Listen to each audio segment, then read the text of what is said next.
তোমার হেয়ার তো অনেক থিন হয়ে গেছে। একেবারে হ্যাঁ, তো লেন্থ কি কমাবো? আপনি চাইটাও ভালো বুঝবেন। আচ্ছা, আর কি যেটা বাউন্স দরকার চাও? হবে। বাউন্স চাও? হ্যাঁ, বাউন্স চাই একটু। আচ্ছা, ওটার জন্যই করা।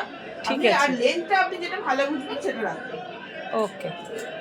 Hello everyone, welcome back to my channel. আজকের ভিডিওয় আপনারা ক্লায়েন্ট অত থিন হেয়ারে বাউন্স চাইছে, এটা শুনলেন।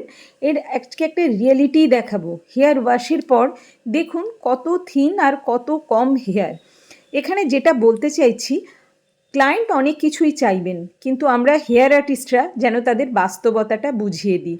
কোনো রকম কিছু সেটিং ছাড়া, এজেন্ট ছাড়া, ক্রিম্পিং ছাড়া, নর্মাল শুধুমাত্র ব্লো ড্রাই করে সেটিং ছাড়া এরকমই কিন্তু এই পাতলা হেয়ারে এতটাই বাউন্স আসে, এর থেকে বেশি নয়। আমরা যেগুলো ছবিতে দেখি, অনেকেই যেগুলো আপলোড করেন থিন হেয়ারের কতটা বাউন্স আসে, অনেকেই কিন্তু অনেকে ক্রিম্পিং করে, এজেন্ট ইউজ করে তারপর সেগুলো আপলোড করেন। তাই রিয়ালিটিটা জেনে কাজ করাই ভালো। আমরা ক্লায়েন্টকে রিয়ালিটি জানিয়েছিলাম এবং তিনি তাতেই রাজি হয়েছেন, এবং এই বাউন্সেই উনি খুশি। উনি চাননি কোনো রকম সেটিং করাতে, কেননা ওনার চুল ফ্রিজি এবং ভীষণই উইক, তাই উনি চাইছেন ন্যাচারাল বাউন্স। সকলকে অ্যাওয়ার করার জন্যই এই ভিডিও। যে কোনো কাজের ন্যাচারাল লুক কোনটা সেটা জেনে কিন্তু কাজ করান। নেক্সট দেখুন যেটা দেখাচ্ছি, এনার চুল ওনার চেয়ে খানিকটা বেশি থিন হলেও অনেকটাই বেশি ভলিউম।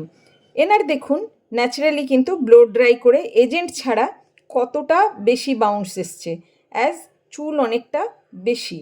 আরও একটা দেখাবো সেট করে, যেটা এর থেকেও বেশি বাউন্স এসছে, এবং সেটা এটাই যেমন আমরা ব্রাশ দিয়ে সেটিং করেছি, সেটাতেও কিন্তু আমরা ব্লো ড্রাইং ব্রাশ দিয়ে, এই যে এইটা দেখুন, এনার চুল কিন্তু অনেক বেশি। 3 রকম হেয়ার দেখালাম, একই কাট একইভাবে করা, কিন্তু বাউন্সের ডিফারেন্স। যদি ভিডিও ভালো লাগে লাইক কমেন্ট শেয়ার করে আমাদের সঙ্গে থাকবেন। আমাদের চ্যানেল সাবস্ক্রাইব করে বেল বাটন অল করে দেবেন।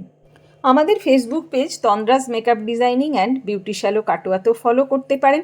প্রত্যেক ভিডিওর নিচে আমাদের ওয়েবসাইটের লিঙ্ক দেওয়া থাকে, ক্লিক করলে বিশদে আমাদের জানতে পারবেন।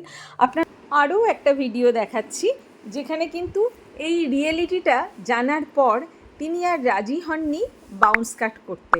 সবটুকু অভিজ্ঞতাই আপনাদের সঙ্গে শেয়ার করে নিচ্ছি।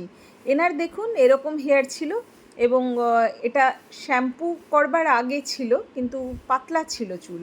এনাকে যখন পুরোটা বললাম, ইনি বললেন না, আমি সেইরকম চাই না, আমার যেভাবে ভলিউম বেশি লাগবে অথচ সুন্দর লাগবে আমাকে সেটাই করে দিন।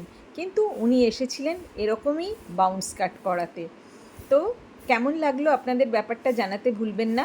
আপনাদের কমেন্ট অত্যন্ত মূল্যবান। সবাই ভালো থাকবেন, সুস্থ থাকবেন। Thanks for watching.